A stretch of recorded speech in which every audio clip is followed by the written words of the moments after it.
नमस्कार दोस्तों, कैसे हैं आप सब। उम्मीद करता हूँ आप सभी लोग बहुत ही अच्छे होंगे। एक बार की बात है, मेरा एक दोस्त था, उसका नाम मनीष था। उसकी उम्र लगभग 16-17 साल थी। उसकी एक बहन भी थी, उसका नाम पूजा था। पूजा की उम्र लगभग 20-21 साल थी। वो एक डांसर थी। उसे बचपन से ही डांस करने का बहुत ज़्यादा शौक़ था। वो दिखने में भी बहुत खूबसूरत थी। उसके पूरे मोहल्ले के लड़के उसे पाना चाहते थे, पर वो किसी के भी हाथ नहीं आती थी। पूजा के मोहल्ले में एक आंटी रहा करती थी, जो कि बंगाल से थी। उसका एक लड़का था जो एक नंबर का लफंगा था। वो रोज़ आने जाने वाले लोगों को परेशान किया करता था। एक दिन पूजा और उसकी फैमिली किसी काम से आउट ऑफ स्टेशन जाने के लिए घर से निकल रहे थे। तभी वो बंगालन आंटी अपने पति और अपने बेटे के साथ उनके घर पर आई और बोली, कहाँ जा रहे हो भाई साहब। तब पूजा के पापा ने बोला, क्यों, कोई काम था क्या। तब वो बोली कि मैं तो अपने बेटे अरुण का रिश्ता आपकी बेटी से करने आई थी और आप तो बाहर जा रहे हैं। तब पूजा की माँ बोली, दिमाग ख़राब है क्या आपका, मैं ऐसे लफंगे से अपनी बेटी की शादी करूँगी क्या। तब वो बंगालन बोली, जुबान पर लगाम दे, मेरा बेटा तेरी बेटी से तो लाख गुना अच्छा है। तब पूजा की माँ बोली, पूरा मोहल्ला जानता है कि तेरा बेटा कितना दूध का दूल्हा है, चल निकल यहाँ से, पता नहीं कहाँ कहाँ से चले आते हैं। तब वो बंगालन अपने दांतों को भींचती हुई वहाँ से निकल गई। उस दिन उस बंगालन ने सोच लिया था कि अब मैं अपनी बेइज्जती का बदला ज़रूर लूँगी। यही सोचकर वो अपने घर की ओर निकल गई और घर के एक कोने में जाकर सोचने लगी कि आखिर मैं इस फैमिली से अपनी बेइज्जती का बदला कैसे लूँ। वो ये सब सोच ही रही थी, तभी अचानक उसके मोबाइल पर एक कॉल आया। वो कॉल बंगाल से था। वो कॉल उसके जीजा का था। उसे पता लगा कि उसकी बहन की मौत हो गई है। उसके जीजा ने उसे तुरंत बंगाल आने को कहा। तब वो बंगालन अपने पति को लेकर तुरंत बंगाल की ओर निकल गई। लगभग एक पूरी रात के सफ़र के बाद वो बंगाल पहुंच गई। वहाँ उसकी बहन के अंतिम संस्कार की तैयारियां चल रही थी। वहाँ कुछ औरतें बैठी बैठी रो रही थी। वो भी कुछ देर उन औरतों के पास जाकर बैठ गई। वह 3-4 घंटे वहीं पर बैठी रही। उसके बाद उसका सर दर्द करने लगा, तो उसने सोचा बाहर जाकर एक सिर दर्द की गोली लेकर आ जाती हूँ। तब वो मेडिकल पर जा रही थी कि तभी अचानक उसे रास्ते में एक बाबा ने रोक लिया और उससे कुछ पैसे मांगने लगा। वो बोला, दे दे बेटी, मेरी दुआ से तेरा हर बिगड़ा काम बन जाएगा। तब उस बंगालन ने उस बाबा को 10 रुपये देते हुए कहा, बाबा दुआ करो कि मेरे बेटे की शादी जल्दी से हो जाए। तब वो बाबा बोला, हो जाएगा, टेंशन मत ले। ये बोलकर उस बाबा ने अपने थैले में से एक नींबू निकाला। उस नींबू में कुछ लौंग के दाने लगे हुए थे। उसने बोला, तू जिस भी लड़की से अपने बेटे की शादी करना चाहती है, उस लड़की के घर के दरवाजे के पास में इस नींबू को गाड़ दे, तेरा काम हो जाएगा। तब वो बंगालन सोचने लगी कि इस नींबू में ऐसा क्या है।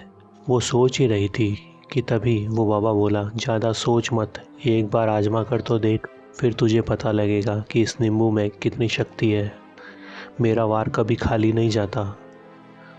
वो बोली, ठीक है बाबा, एक बार मैं इसे ज़रूर आजमाऊंगी। इतना बोलकर वो वहाँ से अपने घर की ओर निकल गई। घर पहुँचने पर उसकी बहन का अंतिम संस्कार किया जा चुका था। तब वो और उसका पति वापस ट्रेन पकड़कर अपने घर की ओर लौट गए। उस बंगालन ने उस नींबू के बारे में किसी को भी कुछ भी नहीं बताया। उसने नींबू को अपने पर्स में छुपा कर रख रखा था। जब वो औरत अपने घर पहुंची तो पूरी रात उस नींबू के बारे में ही सोचती रही। उसने सोचा कि क्यों ना ये नींबू मैं पूजा के घर के पास में रख दूं।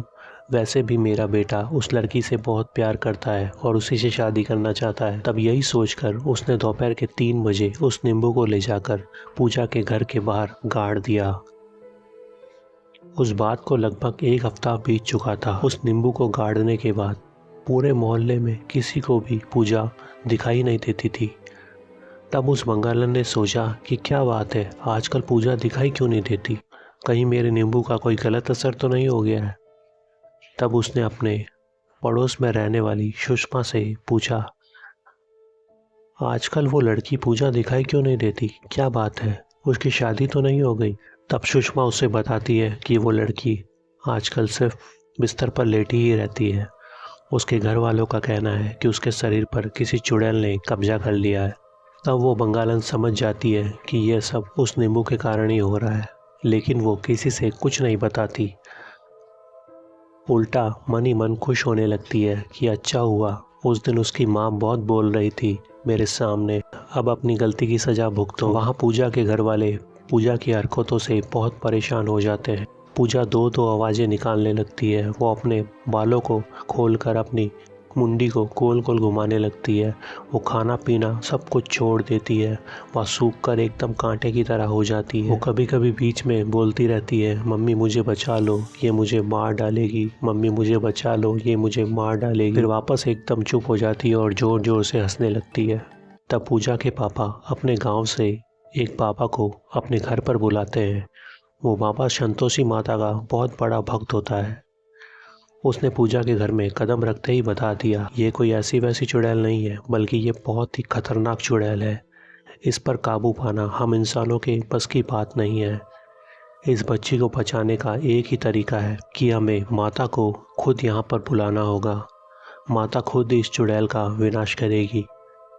तब पूजा के पापा बोले, लेकिन ये कैसे मुमकिन है?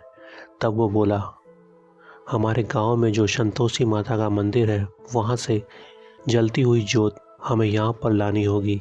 अगर हम वो जोत यहाँ पर ले आए तो पूजा को बचाया जा सकता है। तब उस पंडित ने अपने गांव में कॉल लगाया व वहाँ से जलती हुई ज्योति को पूजा के घर पर मंगवा लिया। उस टैक्सी को चारों तरफ से ढक दिया गया, जिससे कि वो जलती हुई जोत पूरे रास्ते में बुझ ना सके। सफ़र 5 घंटों का था। उस वक्त रास्ते में कई बड़ी मुश्किलें आई, लेकिन उस टैक्सी वाले ने उस जोत को बुझने नहीं दिया। उस टैक्सी के पीछे एक पंडित भी बैठा था, जो कि बार बार उस जोत को बुझने से रोक रहा था।